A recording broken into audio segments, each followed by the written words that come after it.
Right now, the liberation of the occupied territories has begun. The fist of revenge of the armed forces of Ukraine destroys everything in its path. Donbass and Crimea are returning home. Shock! Ukrainian drones have become a shield for the USA. They admit Ukraine is covering our back. Meanwhile, things for Putin are worse than ever. The dictator is not trusted by his own empire. Russians are turning away from their leader. Panic in the Kremlin. At the same time, Putin, instead of ending his own war, is getting involved in others. The pseudo-empire is spying for Iran. How will the USA respond to this? The world is on edge. Let's break down what's happening right now. Hello, this is Ukraine Today. Maria Farafonova here with the latest updates. The liberation of the occupied territories has begun. Explosions thundered over Donbass. In the area of Donetsk airport, ATACMS and Scalp missiles struck a storage, preparation and launch site for Shahed drones. The General Staff of the Armed Forces of Ukraine reports a massive fire and secondary detonations at the site. In addition, a Russian UAV command post was hit near Dibrova in the Luhansk region, a command and observation post near Kruhlyakivka in the Kharkiv region, artillery systems at firing positions near Tavilzhanka in the Kharkiv region, Voskresenka and Novopavlivka in the Donetsk region, as well as concentrations of enemy manpower near Novogrigorivka and Zaliznychne in the temporarily occupied Zaporizhia region, Torsky in the Donetsk region, and Sopych in the Sumy region. It was also loud in temporarily occupied Crimea. The occupiers did not expect this. -3 Panzer systems, a landing craft and a UAV base. Units of the Ukrainian Navy together with Special Operations Forces carried out a powerful raid. 3 Russian Panzer S-1 anti-aircraft missile and gun systems were struck and 1 mobile fire group of the enemy was eliminated. In Novoozerne, a Russian high-speed landing craft of Project 02510 BK-16 was hit. The occupiers' military infrastructure at the Kirovsky airfield was also struck. A storage site for Orion strike reconnaissance drones was hit there, and 4 control stations for these drones were completely destroyed. Ukraine has sent interceptor drones and a team of UAV experts to help protect US military bases in Jordan. The United States requested assistance on Thursday, and the Ukrainian team departed the next day, President Volodymyr Zelensky said. We responded immediately. I said, yes, of course. We will send our specialists. No one knows more about fighting the long-range one-way attack drones now streaming out of Iran than Ukraine. Ukraine is covering our back, they said on Fox News. Ukraine's got our back. They've pioneered the most advanced anti-drone tech, dealing with the swarms of Iranian drones since Putin invaded. Zelensky says he wants to help. Maybe offer us these wild hornets.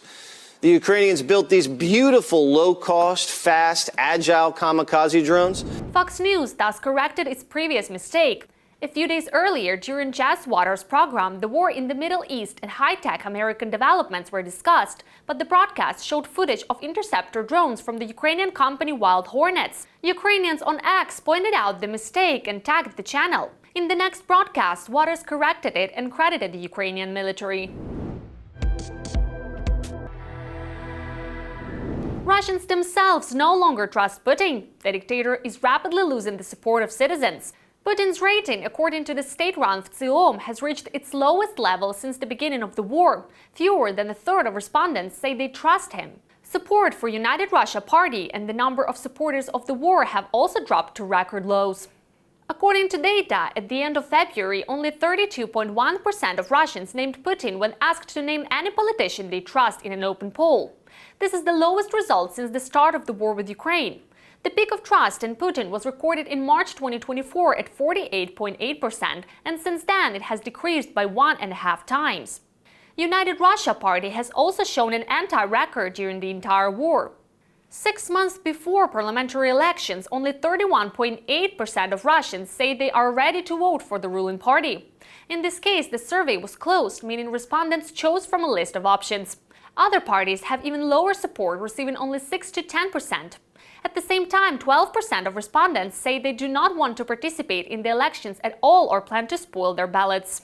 Already two-thirds of Russians, 67%, want peace negotiations with Ukraine, according to a poll by the Levada Center. The number of those who support continuing the war has dropped to 24%. The growing demand for peace and declining support for the war has been visible in Levada surveys since the autumn of 2024, and both indicators are now at record levels. Russia is spying for Iran. U.S. officials say Russia is providing Iran with intelligence, including satellite images with the coordinates of American military ships. It is reported that since the beginning of the Operation Epic Fury, Russia has been passing coordinates of U.S. military facilities to Iran, including warships and aircraft. At the same time, Moscow officially called for an end to the war, describing it as an unprovoked act of armed aggression. Analysts say the intelligence sharing fits the pattern of Iranian strikes on U.S. forces, including command and control infrastructure, radar systems, and temporary facilities similar to those located in Kuwait, where 6 servicemen were killed. The CIA station at the U.S. Embassy in the capital of Saudi Arabia has also come under attack in recent days. Iran is delivering very precise strikes against early warning radars or over-the-horizon radar systems. They are doing this very deliberately. They are hunting for command posts.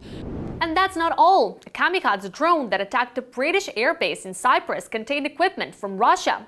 This was reported by The Times. The drone struck the base on March 1st, and among its components was the Russian-made Kometa B navigation system previously found in drones intercepted by Ukrainian air defense. British military intelligence has sent the discovered components to a laboratory for further analysis. According to preliminary information, the attack may have been carried out by militants of the Lebanese group Hezbollah. Russia's action now signaled that in a rapidly expanding conflict, one of America's main nuclear rivals, possessing exceptional intelligence capabilities, has become involved. How will the world respond to this? And will it respond at all? Another rich catch for the armed forces of Ukraine. A very important aerial target has been shot down. The occupiers' military aviation is going through difficult times. Ukrainian defenders are massively destroying their aircraft, and with the machines, highly trained pilots as well. All the details in the report.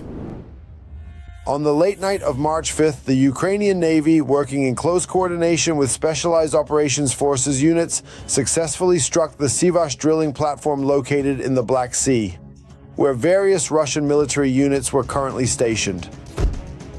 This platform was used by the enemy as an observation post, a communications relay point, and a site for deploying electronic warfare and short-range air defense systems with the purpose of controlling strike UAVs that were aimed at attacking the infrastructure of Odessa and Mykolaiv regions and posed a threat to civilian shipping. As a result of the combat operations carried out by maritime unmanned drones and aerial unmanned vehicles, enemy command and communication assets were struck, and significant personnel losses were inflicted. The armed forces of Ukraine have also successfully managed to destroy a Russian Kamov Ka-27 military helicopter while it was attempting to perform a landing on the offshore drilling platform. We regularly drive the Russians out of there as part of our planned operations, but this time the events unfolded much more dramatically for them, because now even if someone is still left on one of those platforms, they will have to wait a long time for evacuation, and it will be much more difficult precisely because the landing site is now blocked by the destroyed helicopter. The Ukrainian Defense Forces used various means: drones, unmanned boats, and also operated from the air. The approach was carefully planned, taking into account the types of weapons present there. The helicopter was shot down as it was landing, and all the equipment there was damaged. They used that tower for signal relay and electronic warfare suppression. 2 weeks ago, the Defense Forces destroyed 2 more Russian helicopters using strike drones, a multi-purpose Mi-8 and an attack K-52. The Russian birds were attacked at the Pugachevka airfield in the Oriol region.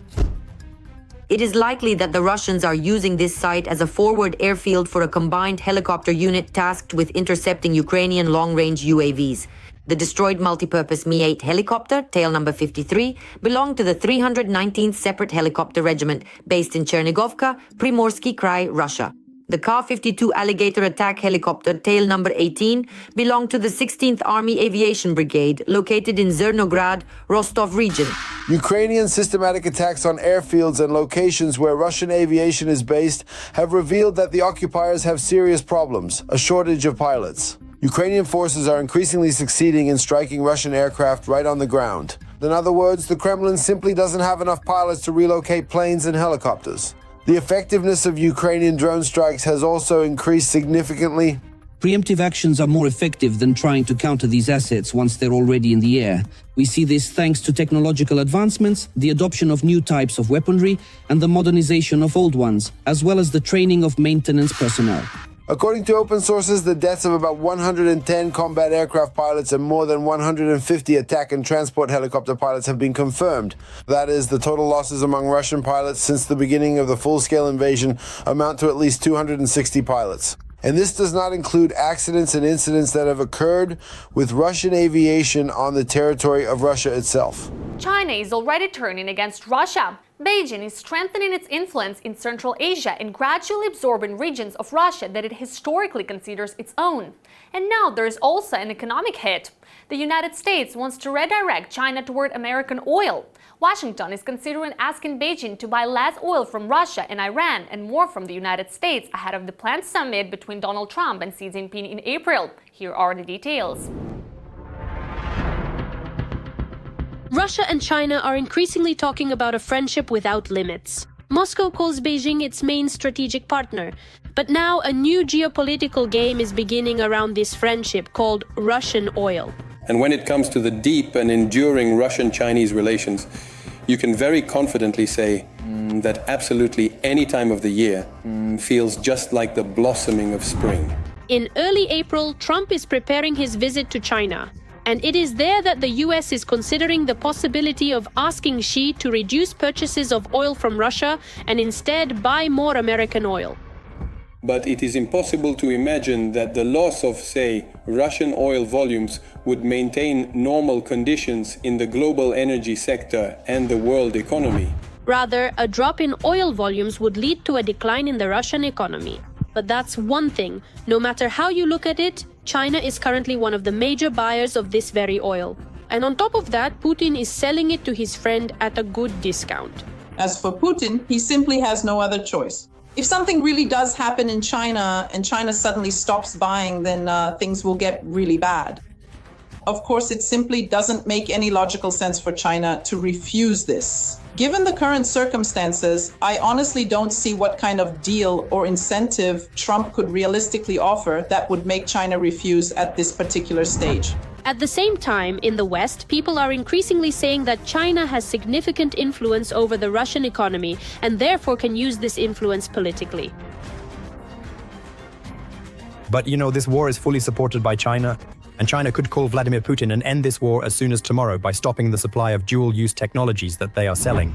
Beijing is gradually expanding its economic presence even in regions that were previously considered Russia's sphere of influence, for example, in the countries of Central Asia. China is strengthening its influence in Central Asia. In Kazakhstan, it is ready to build a nuclear power plant. In Uzbekistan and Kyrgyzstan, it seeks to capture the automotive markets. In Tajikistan, it is claiming the mining industry. China is investing in roads, railways, and infrastructure. Today, it is already the largest trading partner for many countries. This process has been going on for a very, very long time. Chinese interests in Central Asia, well, they are at different levels in different countries, but they have been present almost from the very beginning after the collapse of the Soviet Union. China's influence there has grown so much that it has become visible to the naked eye. Previously, it was noticeable only to those who closely studied these countries. Of course, Russia's influence is still felt, but it is decreasing with each passing year. Since I already mentioned the friendship without limits, it's precisely about the fact that China is strengthening its position even within Russia itself, especially in the Far East. And it seems that the Russians themselves don't really like this very much. And the Chinese have long been saying, look, Baikal is ours. I'm telling you, soon enough they'll be saying that Crimea is ours too. They're already using all our resources, gold, coal, oil, gas. They use everything. It's a global power. We live in poverty. Although the funniest thing is that it's actually Russia inviting Chinese companies counting on investment and regional development. Putin has made a lot of old Soviet jokes come true. There was this old Soviet joke, the night on the Finnish-Chinese border passed quietly. And now Putin is moving at an accelerated pace toward making that joke a reality. And undoubtedly, as of today, Russia depends on China in every respect. Interestingly, there's already panic inside Russia. Russian media are claiming that China intends to reclaim its territories. Chinese history textbooks very often mention that almost all of Siberia, including Western Siberia up to the Tomsk region, are temporarily lost Chinese lands. And here, apparently, Xi has decided to play by the Kremlin's rules. After all, Putin also likes to tie everything to history. Chinese companies are currently very active and highly engaged in the vast Siberian and Far Eastern regions of Russia. The Chinese are actively settling all these lands, taking the resources. So is the transfer of Russian territories to Beijing just a matter of time? In my opinion, today this will depend solely on China's desire because, well, there are some territories, small but still some, that Russia has already transferred to China legally. Yes, it's unclear on what grounds, but they have been transferred. But of course, if we're talking about large territories like the Far East and Siberia, then in many places, Chinese business expansion there is simply total. It seems that the policy of the Celestial Empire is quite simple. Xi simply chooses what is most beneficial for him, and it doesn't matter whether Putin is involved or not. He's just hanging around here under my feet. Well, whatever. We'll make use of this for now, and then we'll see how things go. If it's profitable, we'll stay in some kind of relationship. If it's not profitable, we'll just walk away. Let Putin go on living in his rosy dreams about a reliable partner in the form of China. In reality, though, Beijing acts according to its own logic. It takes resources, technology, and investments, but never takes risks for someone else's interests. Ukraine is closing the sky over the Middle East. Our developments from recent years in the field of air defense are heading to save the powerful and wealthy countries of the Persian Gulf from Iranian missiles and drones. Details in our report. Ukraine is becoming part of the Middle East security system. Shooting down Shaheds turned out to be more difficult than the Americans expected. And the U.S. Secretary of War, Pete Hegseth, together with the chairman of the Joint Chiefs of Staff, Dan Kane, are openly saying this. They admitted that Iranian Shaheds are a bigger problem than initially expected because the drones fly low and slow and can evade air defense systems better than ballistic missiles. While countries in the region are trying to defend themselves against Iranian-strike UAVs, it is precisely Ukraine's experience in countering Shaheds that is becoming critically important for its allies. The drone and missile attacks that Iran is now using are, in essence, a new kind of warfare technique. When your conventional air defense systems are overloaded with cheaper drones and then ballistic missiles come in afterward, there is no single wonder weapon against this. What you need is a functioning system. In Ukraine, this system has been built up over years. According to the Financial Times, the United States and at least one Gulf state are already in talks to purchase Ukrainian interceptor drones. They plan to use them to defend against Iranian Shahed UAVs, which Tehran has stockpiled by the tens of thousands and is actively deploying in the region. The reason for the interest in Ukrainian systems is not only their effectiveness, but also their cost. A single Iranian Shahed costs about $30,000, whereas a Patriot interceptor missile costs more than $13 million. Ukrainian interceptor drones are several times cheaper and have already proven their effectiveness in the war against Russia. All of this needs to be set up, arranged in echelons, prioritized, and coordinated. This is exactly what they lack, because they have no experience in this. It was Ukraine that was the first to begin mass deployment of serially produced interceptor drones costing only a few $1,000s to destroy Russian versions of Shaheds, which are regularly launched in waves at Ukrainian cities and infrastructure. It is precisely for this experience, so that we can help make this system as effective as possible in a shorter time frame, that I think our specialists are being brought in. Ukrainian President Volodymyr Zelensky has confirmed Kyiv's readiness to share its experience with the Middle East, and even its means of intercepting Iranian drones. They want our expertise. We are open. If the representatives come, we will provide our expertise. All the more so since there are requests from Europeans and from the United States of America. We are receiving requests to share our experience with partners from the Middle East. In return, Kyiv hopes to receive what Ukraine itself desperately lacks: missiles for the Patriot air defense systems. We ourselves are at war, and I said quite frankly, we have a shortage of what they have. They have missiles for the Patriot, but with Patriot missiles, they won't be able to shoot down hundreds or thousands of Shaheds. It's expensive. For people, nothing is spared. That's clear. But they simply don't have that many missiles, so they need interceptor drones, which we have. And we have a shortage of PAC-2 and PAC-3 missiles. Therefore, if we talk about exchanging technologies, exchanging weapons, I think our country will be open to this. Iran continues to carry out chaotic strikes on the countries of the Persian Gulf. In particular, the United Arab Emirates, Saudi Arabia, Qatar, Bahrain, and Oman are under attack. Moreover, Tehran is also striking military facilities in other European countries. Among them are Germany, France, and the United Kingdom. We need active stories where we are integrating into the European space, where we act together with Europe, and Europe sees that we are an asset, that we are a powerful, let's put it this way, reinforcement, a strengthening. And these are new technologies.